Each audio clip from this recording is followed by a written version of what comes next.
How to recover forgotten Snapchat password. Open Snapchat app. Tap Login in. Tap Forgot your password. Tap Via email. Enter your email. Tap Submit button. An email will be sent to your email. It will have a link to set a new password. Enter a new password. Confirm new password. Tap Save button. Password changed successfully. Now open the Snapchat app. Enter your login and new password. Tap Login in button. A detected login message may appear. In this case, tap on the email and tap Continue. Enter the code that will come in the email.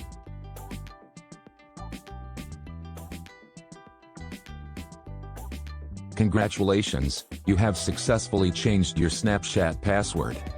You can now use your account.